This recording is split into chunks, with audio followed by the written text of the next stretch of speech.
नमस्कार, आप देख रहे हैं न्यूज़ 10 टीवी। भारत चीन के बीच कई हफ्ते से जारी तनातनी में कुछ शांति के संकेत दिखे हैं। चीनी सेना अब गलवान घाटी से 1-2 किलोमीटर पीछे हट गई है। राष्ट्रीय सुरक्षा सलाहकार अजीत डोभाल ने रविवार को चीनी विदेश मंत्री वांग यी से बात की थी, जिसके बाद दोनों देशों के बीच ये सहमति बनी है। भारत और चीन के बीच लंबे समय से सीमा विवाद चल रहा है, जिसे सुलझाने के लिए दोनों देशों की ओर से प्रतिनिधि तय किए गए हैं। चीनी विदेश मंत्रालय का कहना है कि शांति स्थापित करने के लिए अग्रिम मोर्चे पर कुछ कदम उठाए गए हैं। इनमें सैनिकों को वापस हटाने की प्रक्रिया शुरू हुई है।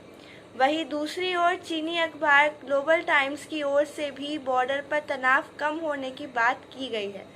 ग्लोबल टाइम्स का कहना है कि भारत और चीन की सेनाओं ने फ्रंट बॉर्डर से बैच के आधार पर सैनिक कम करने का निर्णय लिया है। इसमें दोनों देशों के बीच 30 जून को जो बैठक हुई थी, उसके बाद ये फैसला लिया गया है। लेकिन चीनी सेना अगर पीछे हटी है तो इसके पीछे भारत के कई कदम जिम्मेदार हैं, जो पिछले कई दिनों से किए जा रहे हैं। पहला कदम, प्रधानमंत्री का लद्दाख का दौरा, जिसमें उन्होंने चीन को कड़ा संदेश दिया था। उन्होंने कहा था कि जमाना विस्तारवादी नहीं, विकासवादी नीति का है। प्रधानमंत्री ने बिना चीन का नाम लिए निशाना साधा। उन्होंने कहा था, हम कृष्ण की बांसुरी और सुदर्शन चक्र दोनों को आदर्श मानते हैं। पीएम मोदी ने लद्दाख में घायल जवानों का भी हाल लिया था।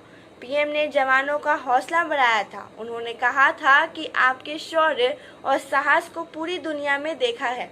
इसके साथ ही लेह में पीएम मोदी ने एलएसी के हालातों पर जानकारी ली थी। दूसरा कदम, भारत सरकार का 59 चीनी ऐप्स को बैन कर देना, जिससे चीनी कंपनियों को नुकसान पहुंचाने की कोशिश की गई। तीसरा कदम, चीन को आर्थिक मोर्चे पर झटका देने की कोशिश की जा रही है। अब भारत सभी हाईवे प्रोजेक्ट्स में चीनी कंपनियों को बैन करने की तैयारी कर रहा है। चौथा कदम, भारत अमेरिका की दोस्ती। प्रधानमंत्री नरेंद्र मोदी ने रविवार को अमेरिका के स्वतंत्रता दिवस पर राष्ट्रपति डोनाल्ड ट्रंप और वहां की जनता को बधाई दी।